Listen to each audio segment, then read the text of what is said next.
Pronto, agora está gravando, né? Ontem acabei esquecendo de... Preparei todo o gravador aqui direitinho e não dei aquele clique para iniciar a gravação. Né? A Princesa de Pedra colocou também que cachorro não gosta nem de caminhão de gás nem de motos. Aqui em casa eles têm uma preferência especial por crianças. Quando passa criança na frente do portão aqui, eles enlouquecem. É impressionante. Então, as coisas são assim. Eu achei que foi bom também, Braz. A gente fez um estudo bem interessante. Pois é, a Cindy também, né, Cindyzinha? A Cindy que parece criança, já viu, né? Cachorro adoraram, assim, ela falou, essa pequenininha que eu vou pegar mesmo. E aí então, no nosso estudo de ontem, a gente fez um estudo sobre as práticas, instruções práticas, né? É esse mesmo o nome do livro? Deixa eu lembrar aqui. Acho que foi instruções práticas. E aí, então, nesse livro a gente conseguiu aproveitar bastante, né, do tema de mediunidade, mas infelizmente ele acabou não sendo gravado, né, mas não tem problema. Então, meus amigos, a gente vai continuar o nosso estudo de hoje, o Livro dos Espíritos, parte 3ª, Leis Morais. Nós estamos no capítulo 5, Lei de Conservação, tratando das privações voluntárias e mortificações. Hoje entrando na questão 722, principalmente, né? Só um instantinho, meus amigos, por favor, só um minutinho. Tá, então vamos lá. A gente pegando aqui, abrindo aqui o nosso Livro dos Espíritos, nós falávamos no nosso estudo anterior sobre as privações voluntárias e mortificações, que significam o seguinte: tudo aquilo que nós provocamos de privações, daquilo que nós deixamos de aproveitar para o nosso benefício, né, ou para o nosso desenvolvimento natural. A gente não fala de privações inúteis, né, daquilo que de um capricho apenas, mas a gente fala de uma necessidade, e essa necessidade, por escolha nossa, acaba deixando de ser satisfeita, de uma alimentação, de um conforto, de um descanso, de um compromisso que nós gostaríamos, mas sacrificamos, né? Então essas privações voluntárias nós podemos traduzir como sendo sacrifícios que nós fazemos por escolha própria, e também das mortificações, né, que também tem o mesmo sentido, né? Bom dia, Caputino. Bom dia, pessoal que chegou. E aqui nós trabalhamos então sobre a lei de conservação, porque é exatamente o contrário de privações. Se a lei de conservação nos leva a comportamentos que prolongue a nossa existência, a comportamentos que faça com que essa existência seja confortável, nos ofereça condições para realizações de tarefas que vão nos engrandecer, vão nos elevar, assim como estão também promovendo o desenvolvimento de tudo o que se encontra à nossa volta, em termos de ambiente, em termos de pessoas, em termos de seres quaisquer que estejam à nossa volta. Então a lei de conservação nos leva a esse tipo de conduta, a esse tipo de ação, como sendo uma lei natural. Ou seja, nós nos preservamos, nós nos conservamos por uma intuição, que nós muitas vezes não sabemos o porquê. E como nós já estudamos, falando de lei de conservação, até mesmo a gente falou sobre o suicídio em outra oportunidade, em que o suicídio acaba sendo a maior violação dessa lei, porque nós promovemos a nossa autodestruição, sendo que a lei de conservação nos leva exatamente à autoconservação.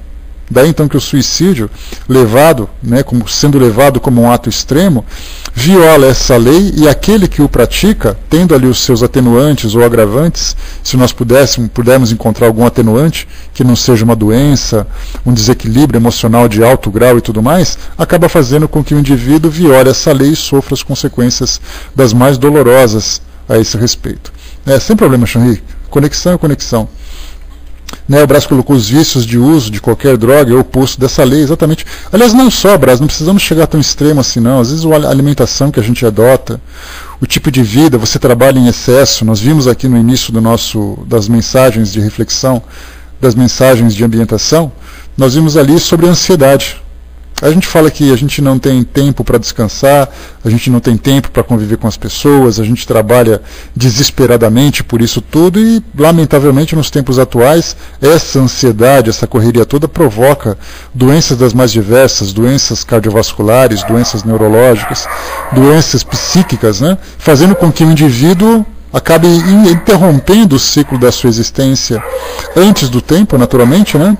E fazendo com que ele mesmo se prejudique. Quando a gente fala sobre o uso de substâncias, alimentação, como excesso de açúcares, excesso de gordura, que são duas substâncias extremamente nocivas, quando consumidas em excesso para todos nós, nós temos ali também, quando você dirige um carro sem nenhum tipo de prevenção, de cuidado, né? Então tudo para nós acaba sendo desgastante. Essas relações desenfreadas que a gente acaba se envolvendo, nos desgastando emocionalmente, provocando também o desgaste das pessoas que convivem conosco.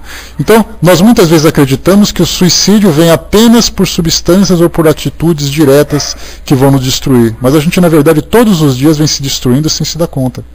Porque a gente acha que isso é absolutamente natural. E não é natural. Tanto não é natural que os consultórios médicos aí, né, os gastroenterologistas cuidando de gastrites, né, os oncologistas tratando de tumores, neurologistas, cardiologistas, pneumologistas, especialidades das mais diversas que são hoje aqueles que são os principais protagonistas dos nossos tempos atuais, porque eles se colocam nessa condição de importância pelo fato da gente se desgastar precocemente, né? Da mesma forma também maus pensamentos, né? Porque o mau pensamento a gente lembra sempre, já brincamos disso numa outra oportunidade, que quando você fecha os olhos e você começa a lembrar um fato da sua vida, e esse fato, se ele for agradável, você naturalmente começa a mudar o semblante do seu rosto, começa a sentir um certo desconforto físico. Isso por quê? Porque o simples pensamento te levou a essa condição. Por outro lado, se você fecha os olhos e começa a ter lembranças que são agradáveis, o seu corpo começa a reagir de um modo diferente. Né? Então tudo isso depende do quê? É a força do pensamento. Tudo começa pelo pensamento. A Julinha colocou: os sentimentos desequilibrados geram doenças, né? Acidifica pH do sangue. Então, doenças que são não apenas psicossomáticas, pelo fato da gente intensificar o pensamento em determinada faixa vibratória, como também começa a reagir fisicamente pelo fato da gente promover essas alterações orgânicas. Você acidifica o pH do sangue, você aumenta a produção de ácido no estômago, você diminui anticorpos do organismo. Então, uma série de reações orgânicas. Então, na verdade, a gente não precisa se preocupar muito com as substâncias proibidas que a gente absorve. Basta a gente continuar tendo a vida que a gente tem, que vai ser o suficiente para as coisas complicarem.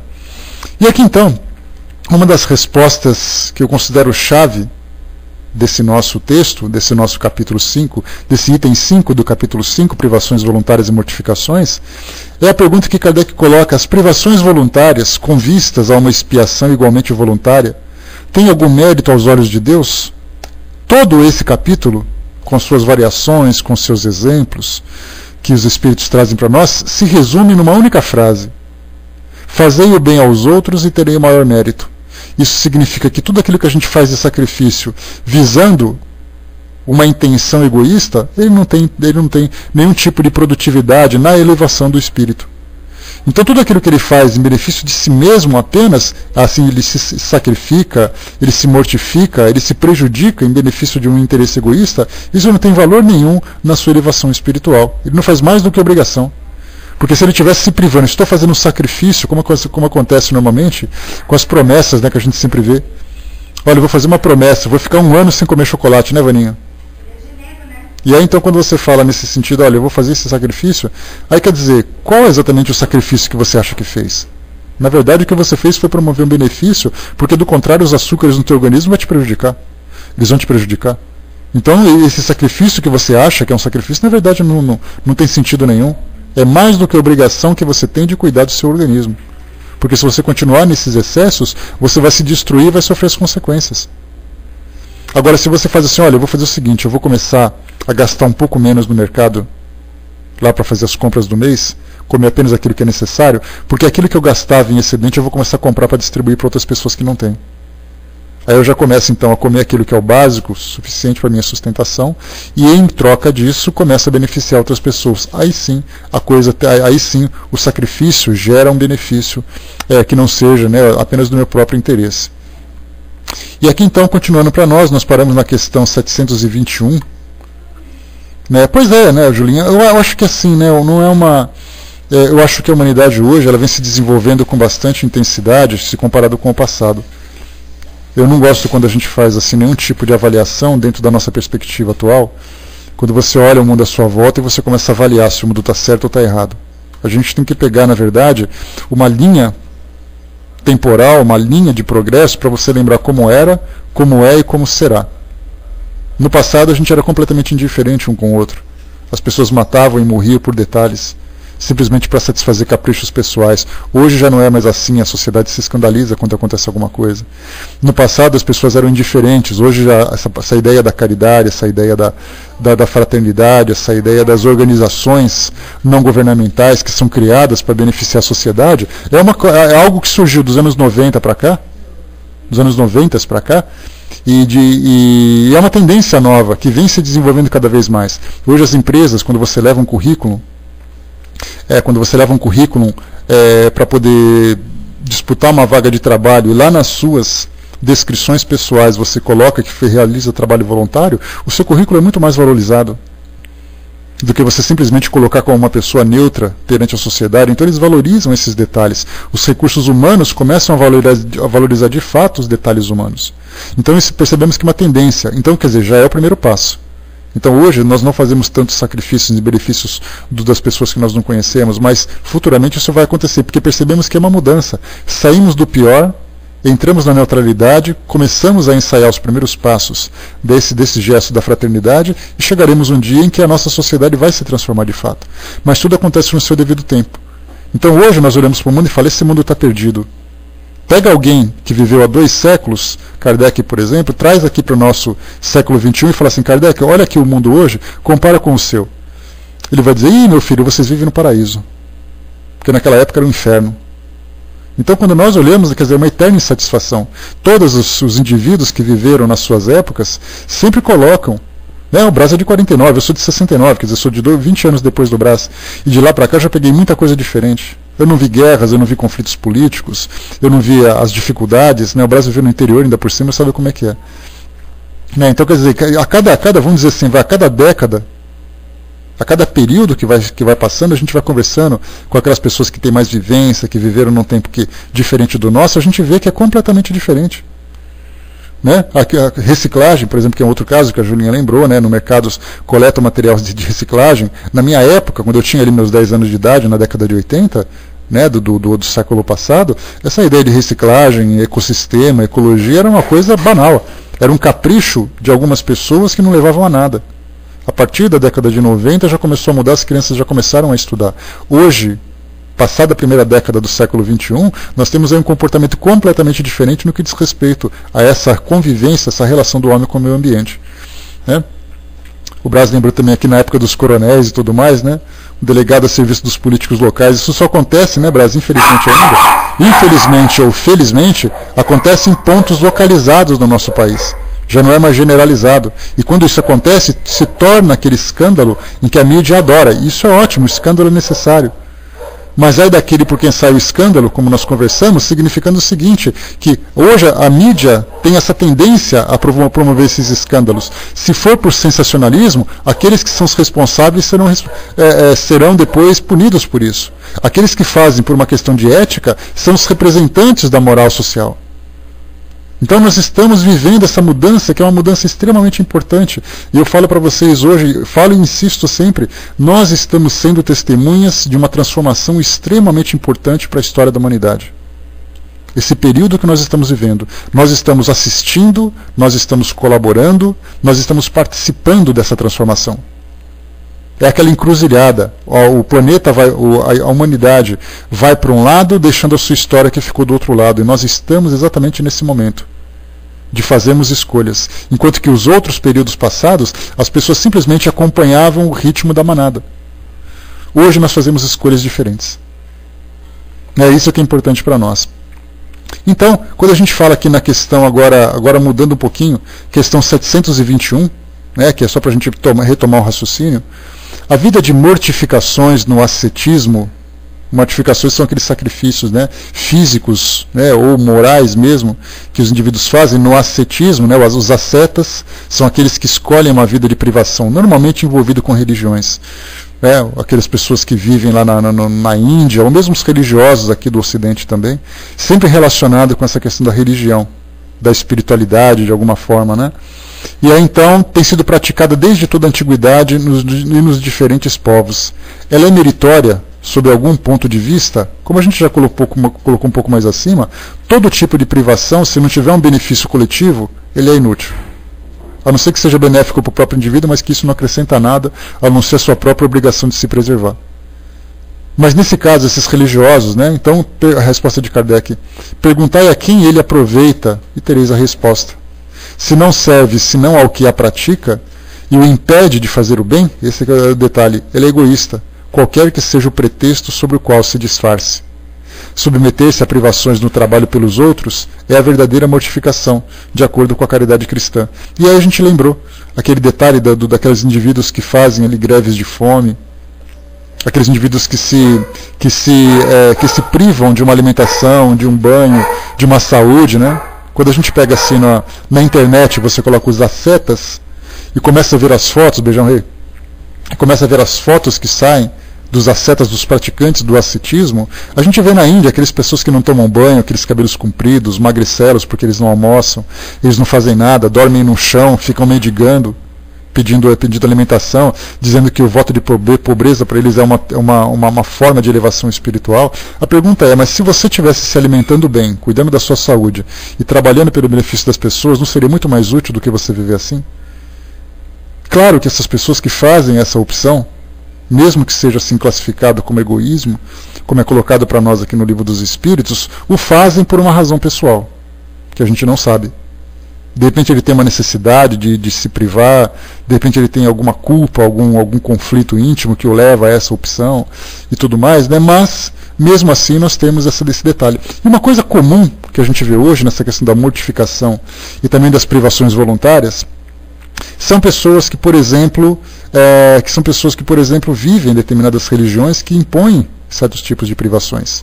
Olha, você não pode se alimentar disso, você não pode assistir televisão, você não pode se vestir de um jeito diferente, você não pode ir a um determinado evento social porque a sua religião proíbe. Aí as pessoas dizem assim, não, mas isso que eu estou fazendo hoje é para me purificar. E a pergunta é, tá, mas esse sacrifício que você está fazendo de não fazer nada, que a sociedade faz, isso te dá mais tempo de ser mais produtivo, mais útil? Ou é simplesmente um capricho que você tem da sua própria religião? Aí ele vai pensar assim, eu faço porque lá na igreja diz que tem que fazer. Ou seja, você acaba não se beneficiando de absolutamente nada,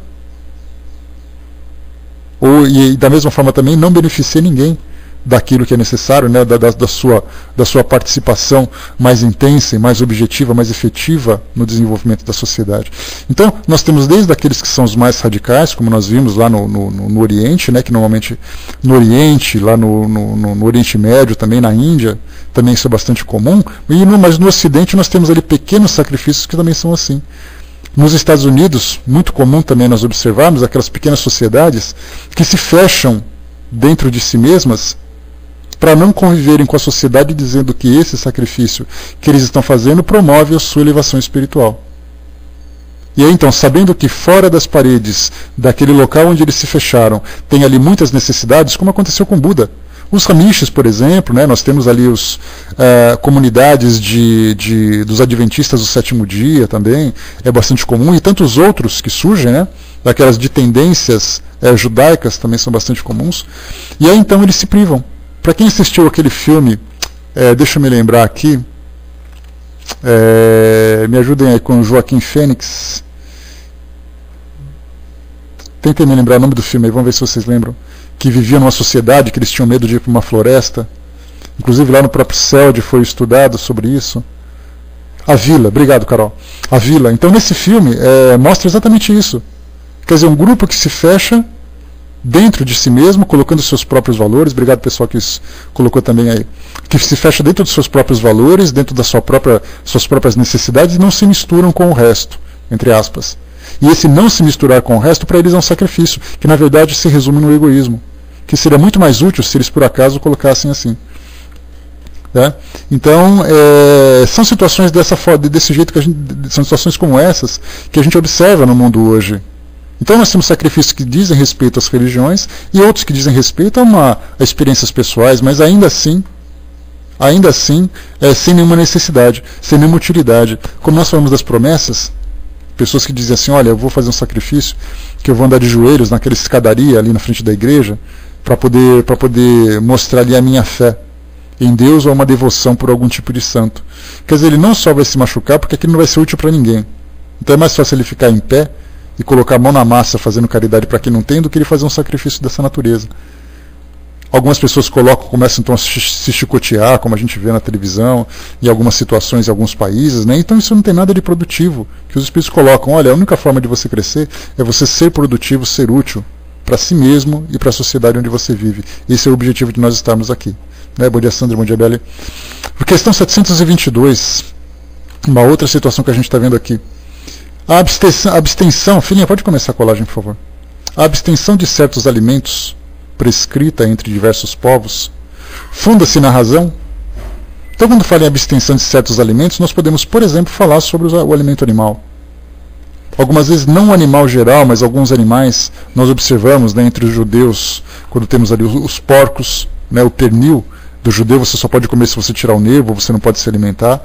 Quando você vai para a Índia, a vaca é um animal sagrado, você não pode se alimentar. Em outros locais, você não pode isso, você não pode aquilo. Então, tudo bem, você fez essa privação. E a gente vai falar um pouquinho sobre a alimentação animal também, que já vem na próxima questão. Que esse é um detalhe extremamente interessante da gente analisar, pela sua complexidade, pelos seus tabus, pelos valores da sociedade que colocam, né, será que é justo, será que não é? Será que é válido, será que não é? Então, nesse caso dessa abstenção de certos alimentos, se isso se funda na razão, quer dizer, você está fazendo isso por uma questão lógica ou por uma questão mística? Que é o que a gente infelizmente acaba observando, né? Olha, você não pode porque é sagrado, quer dizer, você não pode a vaca, mas você pode porco. Você não pode esse, mas você pode aquele. Então começam a colocar assim fazendo algumas seleções sem um fundamento lógico. Então baseado nessas crenças que eles acabam alimentando, né? Então a resposta vem da seguinte forma, né? Tudo aquilo que o homem se possa alimentar sem prejuízo para a sua saúde é permitido. Mas os legisladores puderam interditar alguns alimentos com uma finalidade útil, e para dar maior crédito às suas leis, apresentam-nas como provindas de Deus, ou seja, começa a dar aquele rótulo do sagrado. E a gente lembra que na história da humanidade isso é bastante comum. Vários são os povos que de uma forma ou de outra trouxeram leis. Basta a gente ver hoje no Oriente Médio, isso é bastante claro, nós temos países ali que são teocráticos. Enquanto nós somos democráticos, né, quer dizer, o povo, a sociedade escolhe os seus governantes, nesses países teocráticos são os homens sagrados que governam. É o caso que a gente vê, por exemplo, no Irã, onde nós temos ali os ayatollahs, que são aqueles líderes religiosos que governam também com uma constituição religiosa, no caso deles, a Torá. A Torá não, desculpem, né, o Alcorão, que é ali o livro sagrado do islamismo. As leis que tem ali, tanto as leis que acabam gerenciando a sociedade, como também leis penais, que estão inclusas naquele livro, são aplicadas todos os dias no gerenciamento da sociedade. Ali nós temos o apedrejamento, que para nós é uma coisa absurda, né? Mas a gente lembra que para eles isso é bastante justo, é bastante cultural, inclusive aceitável, por incrível que pareça. Teve um filme interessante de um cineasta, de um jornalista francês, que ele fez uma viagem por uma vila do Irã, e ali então ele teve contato com uma senhora que fez uma denúncia, e aí então ele foi anotando tudo, e essas anotações se transformou num roteiro que depois se transformou nesse filme, que eu não me lembro agora para variar. Mas ela colocava, é interessante que a família de uma jovem, que foi acusada, nesse caso, isso foi uma manipulação que fizeram, ela foi acusada de infidelidade. A gente lembra que a infidelidade para a mulher nesses países islâmicos é a lapidação, a pena máxima, né? Então ela é enterrada até a cintura, envolta num lençol branco, traça-se um raio né, em torno dela, e a família toda apedreja no início e depois os vizinhos também. E isso começa com a mãe, com o tio, com o pai e tudo mais, né? Para o homem são as chicotadas. O homem leva ali 20 chicotadas e tudo mais. Então ele sofre punição pela chibata e a mulher pelo apedrejamento. Porque isso é uma lei, uma sociedade patriarcal ainda, com aqueles valores antigos. Quando você olha, você pega o Antigo Testamento, você vai lá em Deuteronômio, nós temos ali a descrição de Moisés para leis que fala de apedrejamento. Fala ali que deve ser apedrejado, que deve ser expulso, etc. e tal, né? Então, assim, eles seguem ainda esse regulamento antiquado de 2, 3 mil anos passados. Então isso acaba ainda sendo vivenciado nesses países. Então, por isso, teocráticos. Né? Enquanto que outros, da mesma forma, né? Não tenho aqui agora, filhinha. Depois a gente pode até procurar e postar. Tá? Mas agora assim, na mão assim, não tem como passar agora. Tá? A mesma coisa acontece, né, como o Eduardo lembrou também, essa questão dos sacrifícios que são feitos, não apenas sacrifícios, né, dos animais, mas sacrifícios humanos também, que são endossados por essas leis divinas. E aqui, então, o que eles consideram divinas, pelo menos. Então, aqui, para dar maior crédito a essas leis, eles colocam, né, que Deus falou comigo e deu essa lei aqui. E eles acreditam. Eles aceitam que as coisas funcionam dessa forma. Né? E isso diz respeito não apenas a essa questão da legislação humana, mas na questão também do próprio hábito do comportamento da sociedade. Nessa questão dos alimentos, nós temos ali, você não pode comer porque é proibido. Uma questão interessante que a gente vê nesse comportamento sustentado pelos conceitos religiosos são os adventistas do sétimo dia. Né, aqueles que acabam não aceitando transfusão de sangue, transplante de órgãos, porque isso vai intoxicar o seu corpo, vai ali violar o seu corpo que é sagrado. Né? Então a pergunta é, né, quem foi exatamente que criou esse tipo de pensamento? É uma interpretação que fazem dessas leis. Mas aqui então fala sobre a ideia da conservação e da alimentação. Algumas vezes diz assim, olha, você não pode se alimentar disso porque é sagrado, mas em compensação você não tem nada que possa substituir. Porque hoje, quando se fala, agora na questão 723, que vai falar exatamente sobre essa questão do alimento, da alimentação natural, quando se fala sobre a substituição de alimentos, é importante que a gente faça uma análise na questão geográfica, na disponibilidade da alimentação em determinadas regiões do mundo. Na questão 723, traz para nós aqui Kardec, a alimentação animal para o homem é contrária à lei natural? Ou seja, sendo a lei natural, tudo aquilo que é, não vou dizer permitido por Deus, porque a gente cairia no mesmo conceito religioso, mas diria assim que é a forma natural do desenvolvimento humano, do desenvolvimento do indivíduo, fazendo com que ele não se perca nos excessos, mas ao mesmo tempo que ele não se perca em privações desnecessárias, que apenas ele viva de uma forma saudável, tanto fisicamente, como socialmente, como espiritualmente. Essas leis naturais trazem para nós, então, algumas cláusulas, entre aspas, ou alguns itens que nós podemos seguir para poder direcionar a nossa evolução. No caso da alimentação natural, é contrário, da alimentação animal, é contrária a essa lei? Hoje nós vivemos uma época, na década de 90, década de 70, isso era bastante comum, para quem viveu naquela época, ou para quem já leu sobre aquela época, mostrava assim que a vida zen, a vida do paz e amor, a vida esotérica, era algo muito comum. Algumas colônias eram fundadas baseados nesses princípios. E aí as pessoas então se alimentavam de tudo aquilo que era natural, tudo aquilo que era fraternidade, tudo aquilo que era permitido entre eles. Então havia essa opção. Passado esse modismo, porque a gente lembra que existe moda e modismo. Moda é aquilo do presente. Modismo é aquilo a moda é aquilo que sempre existe, né? Modismo é aquilo que vem e passa. E aí, então, nesses modismos acabaram se transformando em questões de consciência, em questões de esclarecimento. E alguns indivíduos começaram então a fazer opções. Olha, na minha alimentação eu prefiro não me alimentar de carne vermelha, o outro eu não prefiro me alimentar de nenhum tipo de carne, o outro eu pretendo não me alimentar, eu prefiro não me alimentar de nenhum tipo de alimento que tenha origem orgânica, como no caso os ovos, o leite e tudo mais. Enquanto que outros falam assim, olha, eu estou assim me alimentando naturalmente, me alimento daquilo que eu posso, daquilo que tem à minha disposição, e eu não tenho nenhum problema com isso. E isso acaba gerando um conflito muito prejudicial, muito nocivo na sociedade, em que uns querem impor um tipo de vida, um estilo de vida, em detrimento do sacrifício dos outros. Então eu digo assim, olha, eu sou vegetariano e você está errado, porque você é isso, porque você é aquilo, porque você é aquilo outro. E no fim das contas acaba levando em consideração muito mais ao seu egoísmo, no estilo de vida que você impõe, sacrificando, por exemplo, seu relacionamento com as pessoas. E aí então a gente começa de acusações, porque esse é justo, porque esse não é justo. E a pergunta é, a alimentação natural, a alimentação animal, ela é justa? Né? Por exemplo, né, Silvia, né, o Jesus falava sobre isso, né? O mal não é o que entra, mas é o que sai da boca do homem. E isso ele lembrava na sua época, exatamente porque hoje, porque naquela época as pessoas, os fariseus principalmente, que eram os doutores da lei, aqueles homens que andavam pelas ruas, cheio de moralidade, cheio de vestimenta e chamando a atenção de todo mundo, e Jesus assim detestava aquelas pessoas no sentido da forma como eles se comportavam. Lembrando que esse sentimento não havia em Jesus, mas ele dizia, seus hipócritas, raça de víboras. Exatamente porque eles diziam uma coisa na frente das pessoas e se comportavam como outras. E no momento em que, num dia, as pessoas iam se alimentar de carne num sábado, eles diziam, você não pode fazer isso, porque isso é contra a lei de Deus. E aí então Jesus falou assim, o mal não é o que entra, mas é o que sai da boca do homem. E vocês são os hipócritas. Nesse sentido que ele chamava a atenção. E quando se fala sobre alimentação animal, vamos pensar no seguinte contexto, voltando um pouquinho naquele tempo de mais ou menos 2000 anos.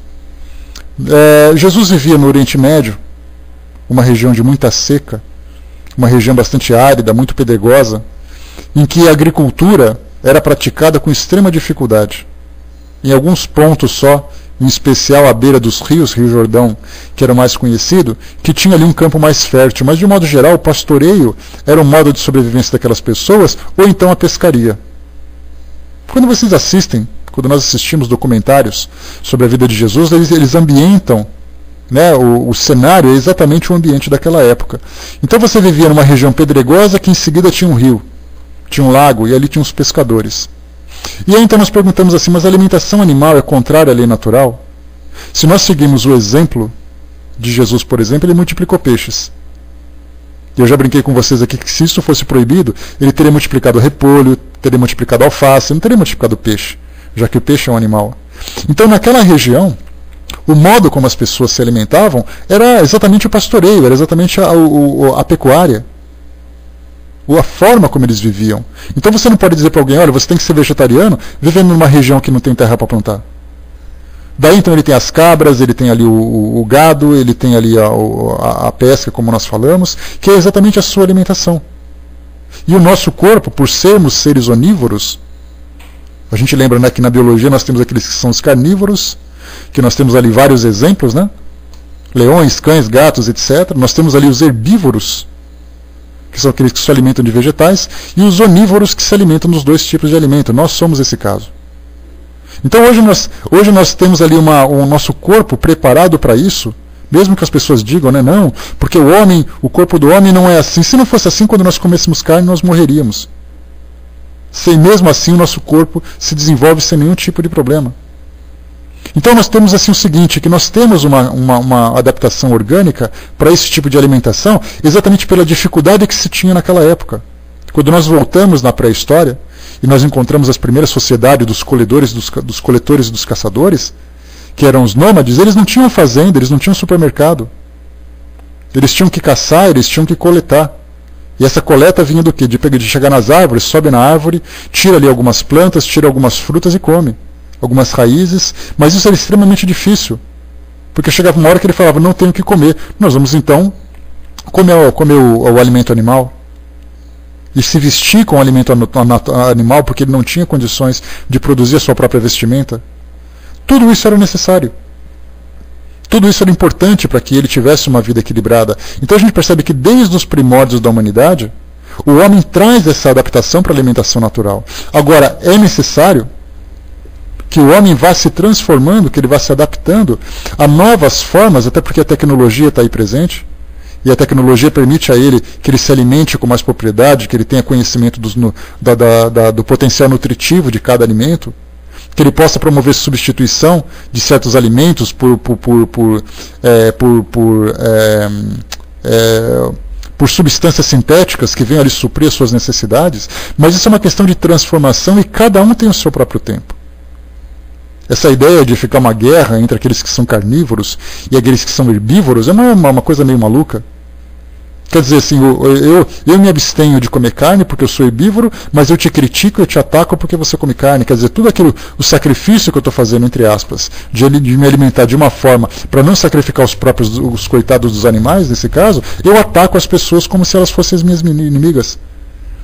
Então a gente vê um conflito de valores nesse tipo de comportamento pelo fato do homem ser intolerante com o seu semelhante. Com o passar do tempo, nós vamos nos adaptando, nós vamos nos transformando. No devido tempo, eu vou chegar um momento que, olha, eu já não tenho mais necessidade de alimentar disso por uma questão de consciência, por uma questão de paladar, por uma questão de oportunidade. Aí então eu vou me transformando, então eu faço a escolha de viver adequadamente. Né? Um pouquinho mais acima, aqui foi colocado também pelo Júnior Obi, né? Bom dia. Né? Muitos desses que são vegetarianos acabam depois impondo, né? Inclusive Divaldo Franco falou isso numa palestra sua, num tempo atrás. Ele dizia assim que ele foi fazer uma palestra e demorou um pouco. Era um centro espírita que ele foi, e aí então atrasou um pouco o horário, ele estava verde de fome. E aí então, né, o pessoal do centro preparou ali um pão com mortadela, que só de falar já enche a minha boca de água. Preparou um pão com mortadela e foi servir para ele. E ele então pegou aquele pão com mortadela, ele abriu a boca. Quando ele foi dar a mordida, o dirigente do centro olhou para ele: Divaldo, você comendo carne? Aí ele parou com a boca aberta, assim, olhou para o lado e perdeu até apetite quando falou isso. E ele chamou a atenção e falou assim: eu tenho certeza que se eu pedir para ele me mostrar a carteira, ele tem uma carteira de couro. O sapato que ele está usando é um sapato de couro. Ele me critica por comer mortadela. É exatamente assim que a gente percebe que essa questão de mudança de hábitos, ela não pode ser imposta, ela tem que ser escolhida, ela tem que ser decidida. Por isso então nós temos, e nós vamos aprender um pouco mais sobre isso, que lá na lei de destruição, fala exatamente, a lei de destruição, no primeiro item que nós vamos estudar, fala exatamente sobre esse detalhe. Ali só para vocês lembrarem, está aqui a lei de destruição, destruição necessária e destruição abusiva. Fala exatamente sobre essa questão da relação do homem com o mundo animal. A gente vai depois discutir isso com um pouco mais de profundidade.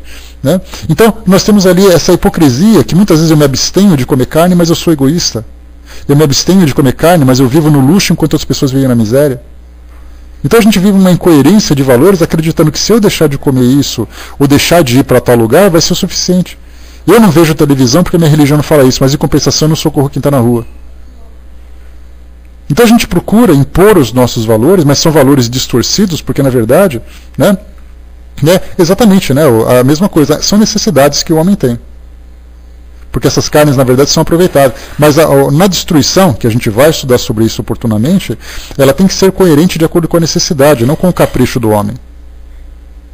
É essa necessidade que chama atenção, até onde nós temos necessidades, até onde nós temos caprichos. Eu sou vegetariano e dirijo meu carro com banco de couro. Muito interessante isso. Né?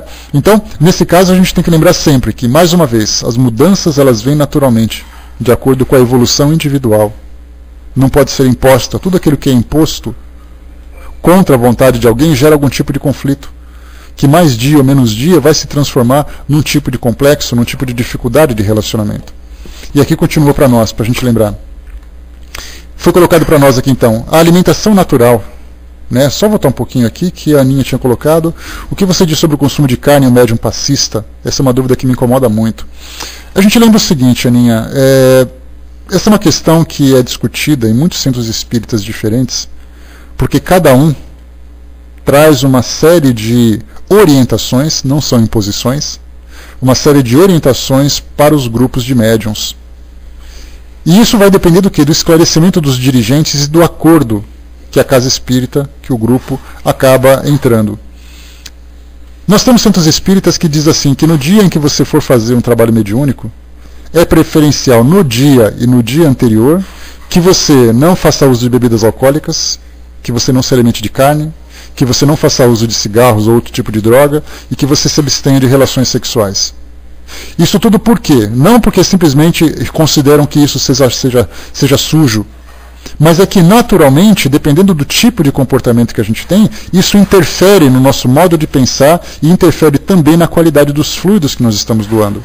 Quando se fala sobre abstinência sexual, é natural. Imagina você, por exemplo, você tem ali a sua intimidade com a sua esposa, com o seu marido, com o seu companheiro, seja lá como for, e depois à noite você vai no centro espírita. Quais as imagens que estarão presentes na sua mente no momento em que você precisa exercer a caridade na sua mais alta expressão?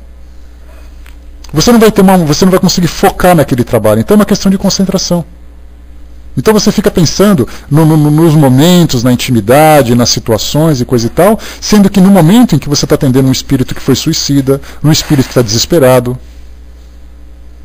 Né? Coloca na área de texto, Vaninho, o exemplo que você citou. Né? Então, esse é um caso de sexualidade. Tá? O segundo caso, quando se fala sobre o tabagismo. O tabagismo interfere no seu organismo, que consequentemente interfere no seu fluido. E se você vai doar um fluido intoxicado para alguém que já está doente, você pode prejudicá-lo. Então a gente vê a lógica.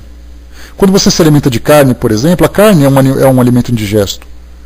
É um alimento que demora muito para poder ser dissipado do nosso organismo. Demora 3, 4 dias até que você consiga digeri-lo adequadamente e depois colocá-lo para fora. Enquanto você faz aquela digestão pesada, o seu organismo absorve aquelas toxinas. Por isso que fala que o nosso organismo tem a capacidade de se alimentar do alimento animal. Mas ele sofre as consequências disso, porque ele tem uma digestão demorada. Os animais que são carnívoros têm um tubo digestivo mais curto, porque ele absorve os nutrientes e já joga para fora aquilo que não presta. Nós temos um intestino de 8 metros, mais ou menos, que fica ali 3, 4 dias. E eu lembro de uma médica que dizia assim, imagina quanto tempo você guarda o lixo no quintal da tua casa antes de colocar para fora. Você não faz isso todo dia? Por que no teu organismo você guarda 3, 4 dias o lixo que você come? A gente fica pensando e fala, tem lógica. Então, na verdade, o alimento que você come acaba prejudicando não apenas por ser indigesto, pela dificuldade que você tem para poder processar esse alimento, como também as toxinas se transformam em algo que pode contaminar o seu organismo. E, consequentemente, contamina também os seus fluidos. Então, são orientações que são dadas. Tem centros espíritas que dão esses 4 itens que você não pode utilizar.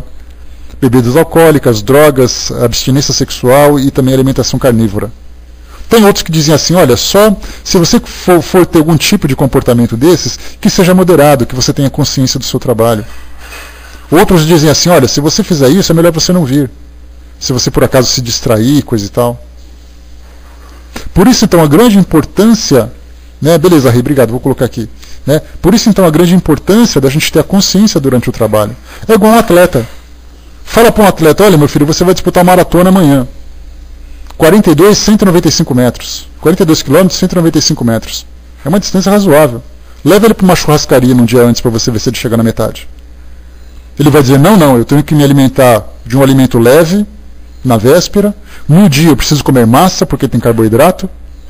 2 horas antes da maratona, porque é uma digestão rápida, me dá muita energia, e aí então eu vou ter um desempenho melhor. Ele não vai numa churrascaria. Quer dizer, se um atleta tem a consciência de que a alimentação para ele é nociva, é prejudicial, dependendo do que ele se alimentar, para a prova que ele vai fazer, porque o médium que vai trabalhar com energias que são elementos sutis, com fluidos, ele vai se indisciplinar nesse sentido. É tudo uma questão de consciência, é tudo uma questão de disciplina. Isso que é o mais importante. Então a minha pergunta, o que eu acho? Eu acho que cada um deve se regrar de acordo com a sua consciência. Nós temos hoje conhecimento científico suficiente, bastante popularizado, todo mundo sabe o que significa a alimentação carnívora, a alimentação vegetariana, as substâncias, as toxinas. Sabemos o que é o estresse, sabemos o que é o egoísmo, sabemos tudo. Então, informações nós temos, basta que a gente se discipline. Cada grupo mediúnico tem que se juntar e falar assim, pessoal, é o seguinte, o que vocês pensam sobre isso? Temos os prós e os contras de acordo com essas medidas. Então é importante que para a gente fazer um trabalho tem que ser assim, assim, assim. Tudo é uma questão de conversar. Se há imposição, é muito mais uma imposição dogmática do que uma decisão coerente. É a mesma coisa assim, eu sou um padre, eu sou um religioso, e antes de ir para a missa eu vou lá e vou como uma feijoada. Aí enquanto eu estou falando a missa lá, rezando o Pai Nosso, eu estou arrotando com o estômago fazendo barulho. Quer dizer, qual é a coerência nisso?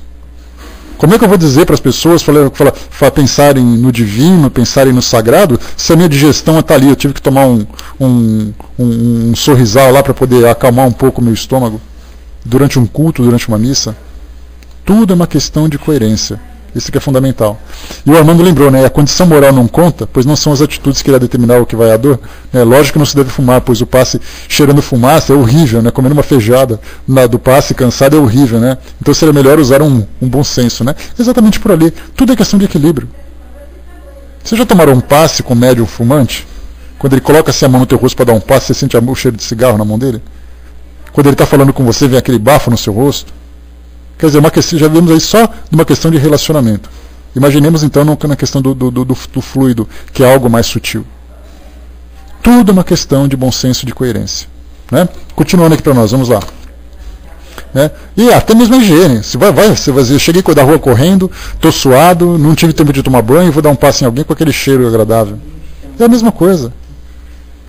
Então, essa asepsia, o equilíbrio e tudo mais é fundamental para o nosso trabalho bem desenvolvido. E aqui então pergunta para nós, vamos agora para a questão que a gente não chegou nela, né? A alimentação animal para o homem é contrária à lei natural? Respondem os espíritos, na vossa constituição física, a carne nutre a carne, pois do contrário o homem perece. A lei de conservação impõe ao homem o dever de conservar as suas energias e a sua saúde para poder cumprir a lei do trabalho. Ele deve alimentar-se, portanto, segundo o exige a sua organização. E aí eu complemento também, segundo as suas condições. Que é fundamental.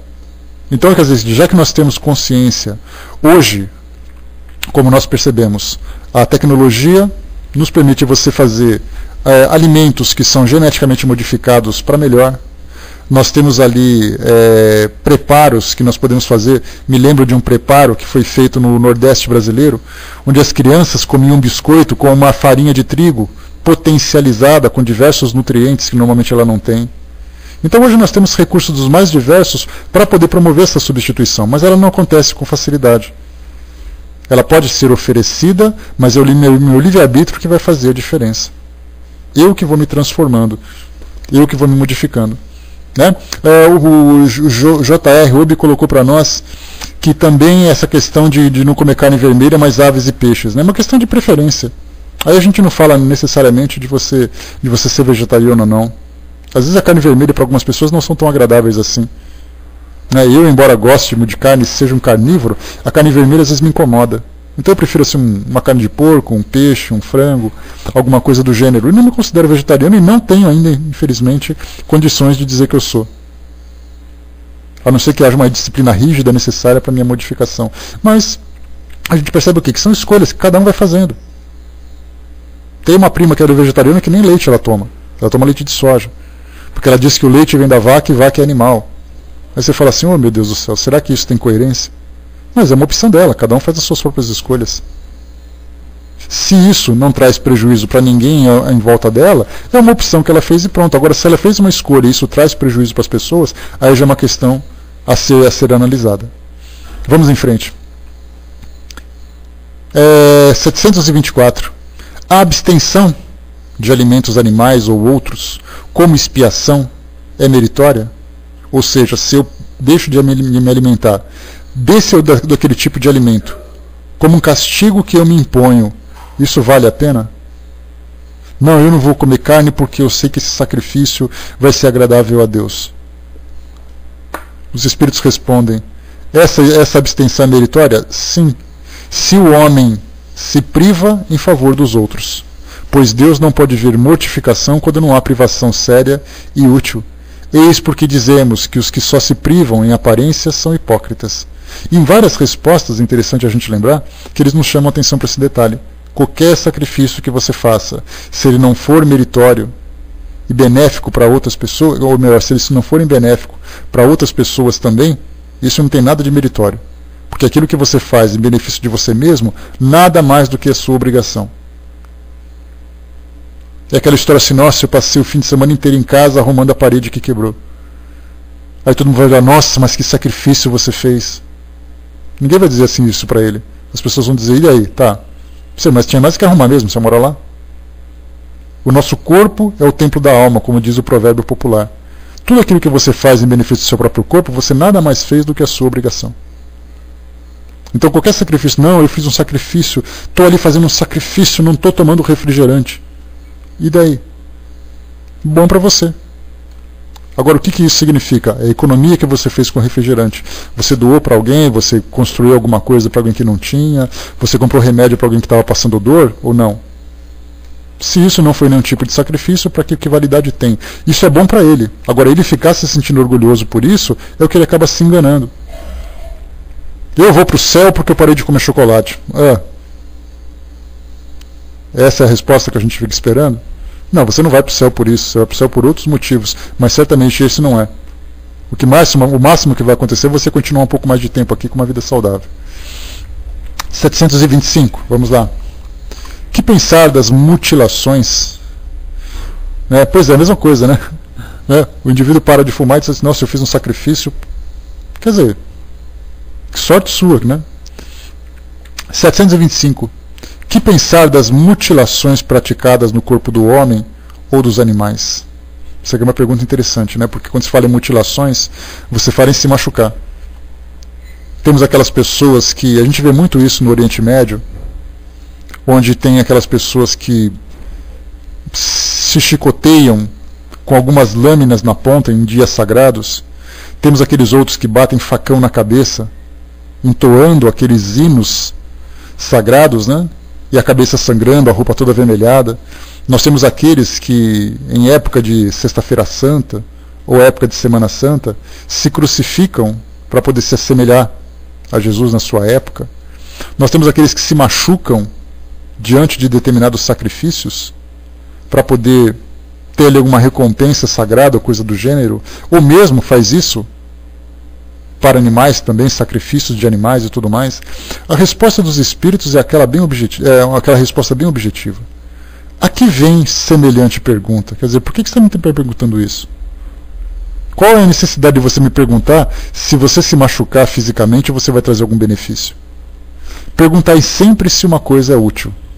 O que é útil, o que é inútil, não pode ser agradável a Deus. E o que é prejudicial, lhe é sempre desagradável. Porque, ficai sabendo, Deus só é sensível aos sentimentos que elevam a alma para Ele, e é praticando as suas leis, em vez de violá-las, que podereis sucumbir ao jugo de vossa matéria terrena. Então, bem simples a pergunta. Kardec, embora tivesse a intenção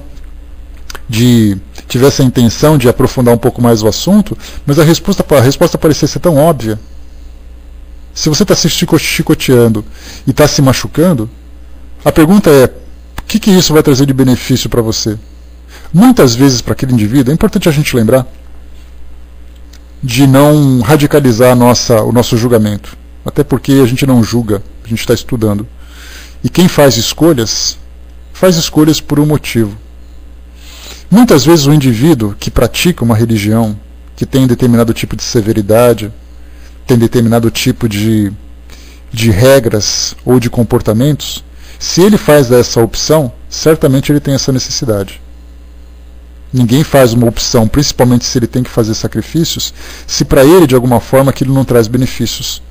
Mas isso caracteriza, principalmente, diante dessa visão tão abrangente que nós temos em que a lei do amor e da caridade é aquela que é fundamental para poder elevar o indivíduo perante aos olhos de Deus. Quando nós fazemos ali essa visão, quando nós nos distanciamos desse tipo de comportamento, optando por uma vida de sacrifício, de dor e de privações, certamente para ele tem uma necessidade que a gente não sabe qual é.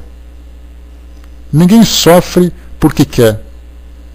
A gente imagina que o masoquismo, de alguma forma, faz com que as pessoas sofram sem nenhum tipo de intenção, de objetivo. Alguns sofrem por prazer. Alguns sofrem por crença, que é uma crença distorcida naturalmente. Alguns sofrem porque acreditam que a fé que alimentam depende daquele sacrifício. É ignorância, Alguns até se suicidam, professor? Então a gente lembra que todos nós temos motivações para fazer essas escolhas, por mais bizarras ou por mais elevadas que elas sejam. E a característica, né, nós vamos analisar as características dessas escolhas de acordo com os seus resultados, que é isso que importa para essas questões que a gente vem estudando. Se por acaso aquilo que você faz apenas te prejudica, e esse prejuízo não traz nenhum tipo de benefício para você ou para as pessoas que estão à sua volta, é uma escolha equivocada que você está fazendo, mas que para essa pessoa que fez a escolha é importante. Daí que a gente tem que sempre pensar nessa questão de quando a gente olhar para as pessoas que têm estilos diferentes de vida, para ela aquilo é necessário ainda. Só que infelizmente as escolhas que ela faz são escolhas que vão muitas vezes levar prejuízo. E ela vai precisar reconstruir aquilo que ela fez. Né? A gente pode não aceitar, a gente pode não entender, mas para ela é importante. Quando a gente falava, num estudo anterior, sobre vida contemplativa são aqueles que optam por uma vida normalmente envolvida com alguma questão espiritual, em que ele vive dentro de mosteiros, dentro de abadias, dentro de conventos, os religiosos em especial, e vivem em função da adoração, ou seja, as preces, o sacrifício pessoal, para poder se elevar perante os olhos de Deus. Então, quando a gente pegava aquelas fotos daqueles mosteiros lá no Himalaia, onde nós tínhamos ali aqueles que eram os bonzos, que eram religiosos do budismo, que se fechavam dentro desses mosteiros, a gente olhava e ficava se perguntando, mas será que tem lógica isso que eles estão fazendo? Ou então a gente faz uma análise dos padres e das freiras da religião católica, ou das religiões católicas, né? Que nós temos mais de uma, apostólica romana, ortodoxa grega, ortodoxa russa, né? Temos ali várias. E aí então quando fazem essas escolhas, a pergunta que a gente faz é, mas será que tem algum valor esse tipo de escolha, esse tipo de sacrifício? Ou será que eu faria a mesma coisa se estivesse naquele lugar? Será que eu me adaptaria àquele tipo de vida, àquele tipo de condição? E quando começou a falar sobre esse assunto, coincidentemente, a minha sobrinha fez um estudo interessante, que ela estuda, né, numa escola de freiras, e aí então, nesse trabalho de fim de curso, né, do ensino médio, o famoso, né, o trabalho de conclusão de curso, o TCC, o tema que ela fez, o tema foi exatamente esse, a vida das religiosas, as mulheres religiosas. E aí então começou a buscar entrevistas, depoimentos, fotografias. E aí percebia que muitas daquelas jovens que optavam por essa vida religiosa eram jovens que encontravam naquele caminho uma forma de serem felizes. Elas precisavam dessa felicidade. E precisando dessa felicidade, elas iam ao encontro de Deus através das suas orações e através dessas privações que elas mesmas se impunham. E eram jovens extremamente felizes, eram mulheres realizadas dentro daquilo que elas buscavam. O tipo de vida, então tinha uma jovem, interessante um depoimento dela, que ela dizia assim, olha, eu sei que eu vou ter que deixar para trás os meus amigos, a música que eu gosto, as festas que eu sempre frequentei, mas eu estou fazendo a opção de ir para um convento. Uma jovem de 17 anos. Então a gente olha e fala assim, oh meu Deus do céu, ela vai perder a vida dela. Então a gente para e diz assim, opa, peraí, não é assim não. Perdendo a vida dela em que sentido? Para muitos, perdem a vida indo para essas festas, tendo esse tipo de comportamento. Para outros, ganham a vida se privando desses tipos de comportamento. Então, na verdade, cada um tem as suas razões, cada um tem ali as suas necessidades, cada um tem os seus objetivos. Só que conforme o tempo vai passando e a gente vai se esclarecendo, chegaremos no momento em que nós todos encontraremos nesse pensamento de união, ou nesse pensamento uniforme, encontrando que esses valores mais elevados, aplicados na nossa vida comum, é o que vai fazer com que a gente cresça. Por isso, então, essas mutilações, esses sacrifícios que nós fazemos, a pergunta é, mas o que isso vai te trazer de benefício? Para nós, aos nossos olhos, isso pode não parecer importante, mas para aquelas pessoas são. Então é importante que nós façamos da nossa vida uma vida produtiva. E cada um fazendo da sua própria vida uma vida produtiva. Para a gente poder finalizar, a questão 726. Se os sofrimentos deste mundo nos elevam, conforme os suportamos, poderemos elevar-nos pelo que criarmos voluntariamente? Então os próprios sacrifícios do nosso mundo hoje já servem para nos elevar. E quando a gente fala sobre sofrimento, a gente fala de provas e expiações. programação reencarnatória, as escolhas que a gente faz, as privações que a gente acaba optando, porque é uma necessidade. Olha, eu prefiro viver numa vida de sacrifício, sem aquela abundância dos recursos materiais, porque é importante que eu aprenda a viver a humildade, é importante que eu aprenda a viver o desapego, que eu aprenda o que significa caridade, o que significa as dificuldades que até então eu não valorizava. Ou então eu opto por uma dificuldade física que vai me privar de determinado tipo de movimento, determinado tipo de sentido. Quando eu faço uma opção de determinado tipo de vida, que eu não vou poder me viver com tal liberdade, porque essa liberdade para mim pode ser prejudicial. Então, o próprio mundo e a nossa própria programação já nos oferece condições para que possamos nos desenvolver. Agora, quando eu crio mais dificuldades, essas dificuldades que eu criei, além das necessárias, elas são úteis? Essa é a pergunta que Kardec fez. Respondem os espíritos: os únicos sofrimentos que elevam são os naturais, porque vêm de Deus. Ou seja, tudo aquilo que é permitido dentro da nossa vida é aquilo que para nós é benéfico, aquilo que para nós é produtivo. Os sofrimentos voluntários não servem para nada, quando nada valem para o bem dos outros. Creus que abreviam a vida através dos rigores sobre-humanos, como fazem os bonzos, os faquires e alguns fanáticos de tantas seitas, avançam na sua senda, porque não trabalham antes em favor dos seus semelhantes? Que vistam o indigente, consolem o que choram, trabalhem pelo que está enfermo, sofram privações para o alívio dos infelizes, e então sua vida será útil e agradável a Deus. Quando, nos sofrimentos voluntários a que se sujeita, o homem não tem em vista, senão a si mesmo, trata-se de egoísmo. Quando alguém sofre pelos outros, pratica caridade, são esses os preceitos do Cristo. Então, aqui em cima a gente tem um detalhe interessante, né? Os bonzos, os faquires. Eu não sei se vocês já viram os bonzos. Eles são aqueles homens que, normalmente, da religião budista, andam pelas ruas com um sininho, bem devagarzinho assim pela rua, e aí então eles vão pedindo comida. Aí eles pegam esses alimentos que foram doados, levam para o mosteiro onde eles vivem, e ali então eles se alimentam. Almoçam aquele alimento, porque eles fazem o trabalho de pedintes durante a parte da manhã. E aí então depois eles se alimentam, almoçam, e o que sobra desse almoço eles comem à noite. E eles fazem isso todos os dias. Os faquires a mesma coisa. Aqueles que sentam naquelas camas de prego, aqueles que se ferem com objetos, se furam, se cortam. E aí então eles sentam nas esquinas, principalmente dos países que são hindus, e aí então vivem como pedintes. A pergunta é, se ele por acaso se cuidasse, começasse a trabalhar para ganhar algum dinheiro, e também tivesse mais conhecimento, e pudesse aplicar esse conhecimento em benefício do local onde ele vive, atendendo as pessoas que sofrem, todos esses exemplos que foram citados, essa não seria uma forma mais produtiva? Certamente que sim, mas como a gente colocou, tudo vem no seu devido tempo.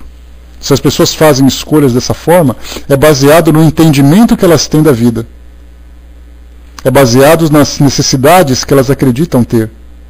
Muitos são aqueles que vivem uma vida de privações religiosas, chegam no mundo espiritual e dizem assim, mas eu imaginei que eu fosse encontrar um ambiente mais elevado, o paraíso, porque eu fiz tantos sacrifícios e eu não reconheci nada. E os espíritos vão esclarecer, só que o sacrifício que você fez só te prejudicou. Porque você não veio para aqui, você não foi lá para o mundo, para poder se tornar um pedinte por opção. Você tinha que trabalhar para o seu crescimento e para o crescimento do ambiente onde você estava. Todos nós temos uma tarefa individual e uma tarefa coletiva. Se nós imaginarmos que a nossa tarefa é apenas individual, a gente vai acreditar que os outros têm obrigações com a gente e a gente não tem obrigação com ninguém. Sabendo que é exatamente o contrário. Nós viemos aqui para oferecer o máximo que a gente pode. E tudo aquilo que eu oferecer de benefício para o ambiente e para as pessoas, isso vai se reverter em meu favor. Por isso, então, esses sacrifícios que nós criamos, acreditando que isso é benéfico, simplesmente vai nos prejudicar. A Aninha colocou um pouco mais acima, deixa eu pegar aqui um instantinho só, por favor. Acabei clicando em botão errado. Está aqui, né? Como é bom ser espírita, quando fazemos uma escolha, não é porque a religião não permite, é porque é plausível para nós. E se alguém questiona, a nossa resposta é convincente. As pessoas aceitam com mais facilidade e não tocam mais no assunto. Eu acho que o esclarecimento, Aninha, nos oferece condições de fazer, o mais importante de tudo, escolhas coerentes. Tudo aquilo que é lógico, tudo aquilo que é coerente, que é saudável, acaba sendo aceito com mais naturalidade. Só que para muitas pessoas são necessárias determinadas proibições, determinadas restrições. Que se ela aceita aquilo, é que porque para ela é bom. Hoje as instituições humanas, como as religiões, trazem algumas regras de comportamento. Essas regras de comportamento, elas vão sendo aceitas conforme a gente encontra uma certa afinidade. E para muitas pessoas que reencarnam, essas privações são necessárias, porque elas não sabem ainda lidar com a liberdade. Tem espíritos, de alguns depoimentos que nós já lemos na literatura espírita, que optam em reencarnar no ambiente do Oriente Médio, mulheres em especial, sabendo que as mulheres naquele local sofrem, que é uma barbaridade, e a gente diz assim, nossa, mas eu não sei como é que aquelas mulheres aguentam aquilo. Algumas mulheres que tiveram a vida presas nas viciações sexuais, nas viciações dos relacionamentos humanos, optam porque elas são viciadas de tal forma que somente a proibição faz com que elas consigam se reequilibrar. E elas dizem assim, eu tenho que nascer naquele país, viver daquela forma, senão eu nunca vou conseguir sair desse vício.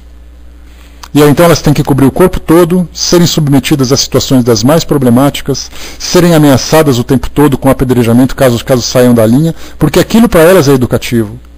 Assim como outras pessoas reencarnam aqui no Brasil, onde nós temos essas religiões que são pentecostais, que são mais rígidas, que são mais dependentes das tradições antigas, pessoas que optam por essas religiões, não porque elas vão reencarnar naquele meio, é porque inconscientemente ela tem alguma coisa que chama, você precisa disso, você precisa disso.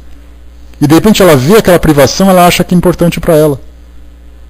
Uma mulher que usa saia até o tornozelo, que não corta o cabelo, que não usa maquiagem, vocês olham para ela com naturalidade e perguntam assim, como é que elas podem viver assim?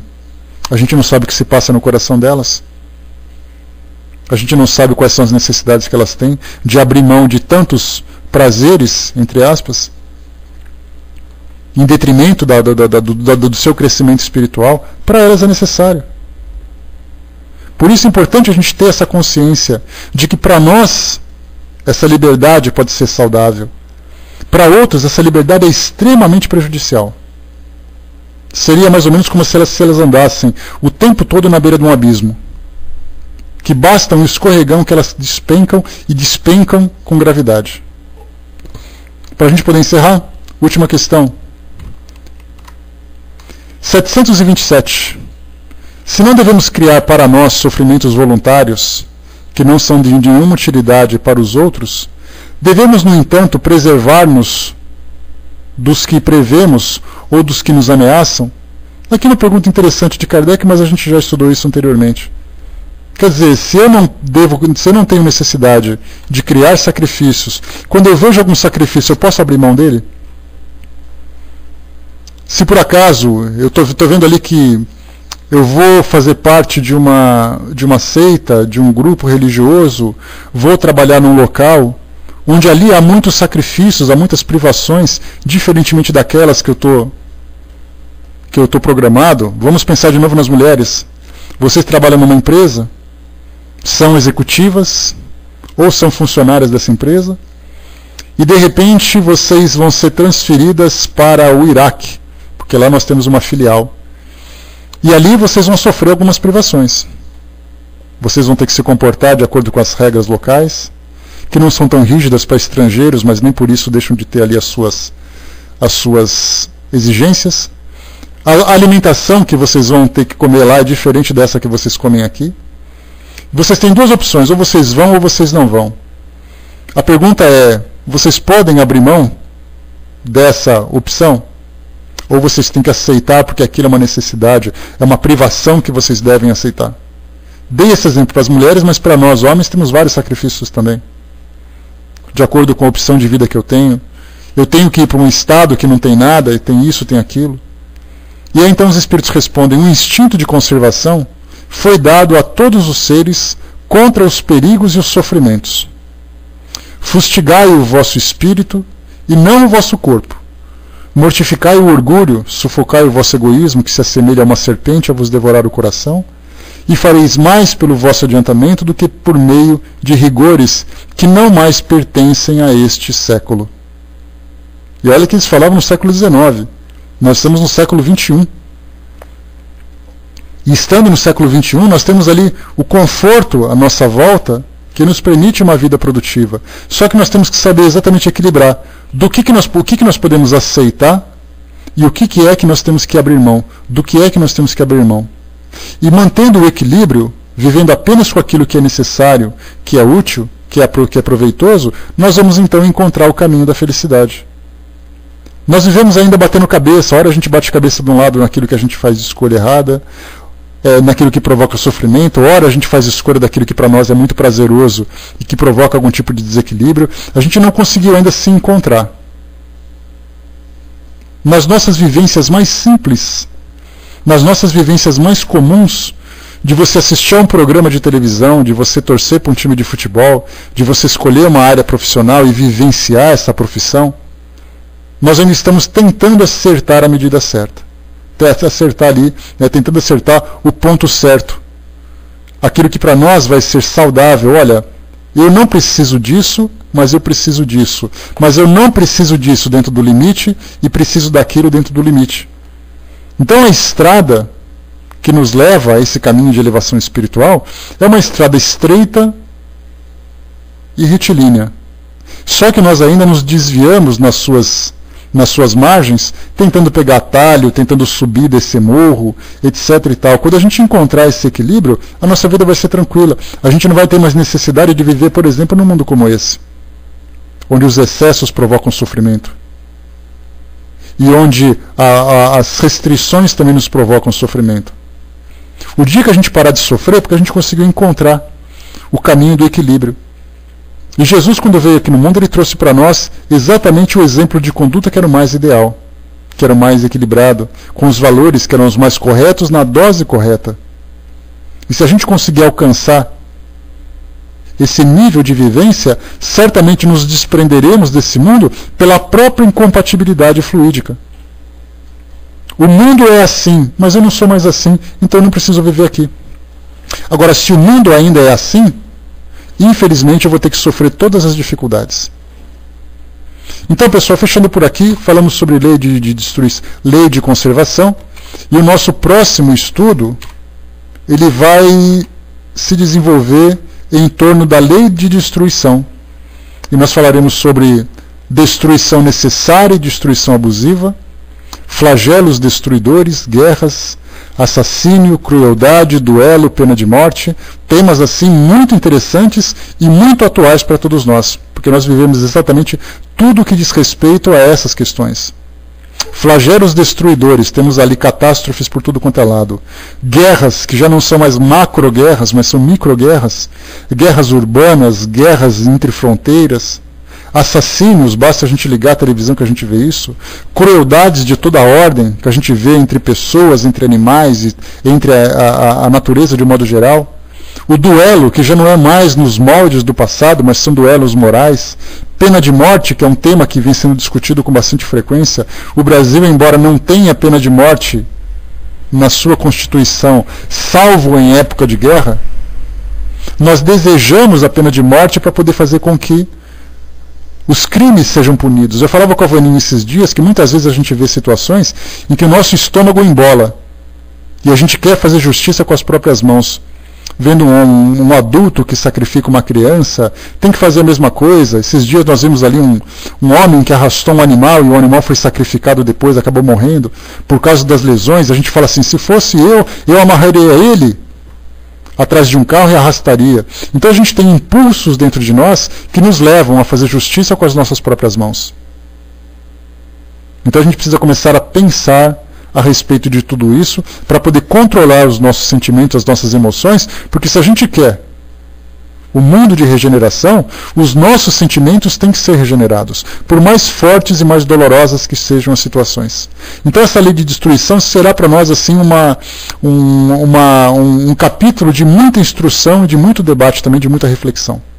Vai valer a pena a gente estudar, sem dúvida nenhuma. Né? Então vamos lá, fechando por aqui.